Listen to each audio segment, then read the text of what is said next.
मेरी पसंदीदा कविताओं की काव्य पाठ श्रृंखला में आज आप सुनिए समकालीन हिंदी कविता के महत्वपूर्ण कवि हरीश चंद्र पांडे की एक महत्वपूर्ण कविता। कविता का शीर्षक है कछार कथा।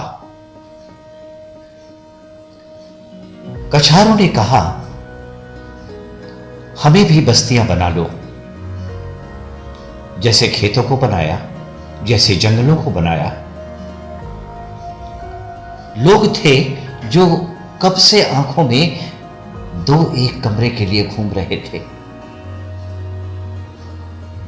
कितने कितने घर बदल चुके थे फौरी नोटिसों पर। कितनी कितनी बार लौट आए थे जमीनों के टुकड़े देख देख कर। पर ये दलाल ही थे जिन्होंने सबसे पहले कछारों की आवाज सुनी और लोगों के हसरतों की थाह ली उनकी आंखों में डूबकर। उन्होंने कछारों से कहा, ये लो आदमी, और आदमियों से कहा, ये लो जमीन। डरे थे लोग पहले पहल, पर उन्हें निर्भय करने कई लोग आगे आ गए। बिजली वालों ने एकांत पे ले जाकर कहा, ये लो बिजली का कनेक्शन। जलकल ने पानी की लाइनें दौड़ा दी। नगर पालिका ने मकान नंबर देते हुए पहले ही कह दिया था, जाओ मौज करो। कछार एक बस्ती है अब। ढेर सारे घर बने कछार में, तो सिविल लाइंस में भी कुछ घर बन गए, लंबे चौड़े भव्य। यह कछार बस्ती अब गुलो गुलजार है। बच्चे गलियों में खेल रहे हैं, दुकानदारों ने दुकानें खोल ली हैं, डाक विभाग डाक बांट रहा है, राशन कार्ड पर राशन मिल रहा है, मतदाता सूचियों में नाम बढ़ रहे हैं। कछार एक सर्वमान्य बस्ती है अब। पर सावन भादों के पानी ने यह सब नहीं माना। उसने न बिजली वालों से पूछा, न जलकल से, न नगर पालिका से, न दलालों से। हर हरा कर चला आया घरों के भीतर। यह भी न पूछा लोगों से, तुमने तिनके तिनके जोड़ा था या मिल गया था कहीं एक साथ पड़ा हुआ। तुम सपने दिन में देखा करते थे या रात में। लोगों ने चीख चीख कर कहा, बार बार कहा, बाढ़ का पानी हमारे घरों में घुस गया है। पानी ने कहा, मैं अपनी जगह में घुस रहा हूं।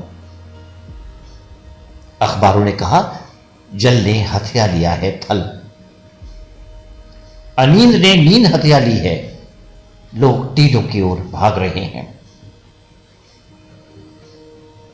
अब टीलों पर बैठे लोग देख रहे हैं जल प्रलय। औरतें जिन खिड़कियों को अवांछित नजरों से बचाने फटाक से बंद कर देती थीं, लोफर पानी उन्हें धक्का देकर भीतर घुस गया है। उनके एकांत में भरपूर खुलते शावरों के ऊपर चला गया है। जाने उन बिंदियों का क्या होगा जो दरवाजों, दीवारों, शीशों पर चिपकी हुई थी जहां तहां। पानी छत की ओर सीढ़ियों से नहीं बढ़ा, बच्चों की तरह फुल्लांगते। न ही उनकी उछलती गेंद की तरह टप्पा खाकर अजगर की तरह बढ़ा। रेंगते रेंगते मकान को चारों ओर से बाहुपाश पे कसते उनकी रीढ़ चरमराते। वो नाक, कान, मुंह रंध्र रंध्र से घुसा। इड़ा पिंगला सुषमना को सुन्न करते। फिलहाल तो यह टीला ही एक बस्ती है। यह चिंताओं का टीला है एक।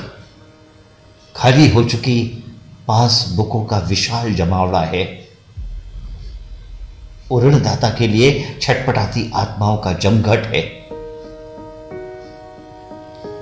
यहां से लोग घटते जलस्तर की कामना लिए बढ़ता हुआ जलस्तर देख रहे हैं। यहां के लोग घटते जलस्तर की कामना लिए बढ़ता हुआ जलस्तर देख रहे हैं। वो बार बार अपनी जमीन के एग्रीमेंट पेपर टटोल रहे हैं, जिन्हें भागते भागते अपने प्राणों के साथ बचाकर ले आए थे, जिन्हें भागते भागते अपने प्राणों के साथ बचाकर ले आए थे।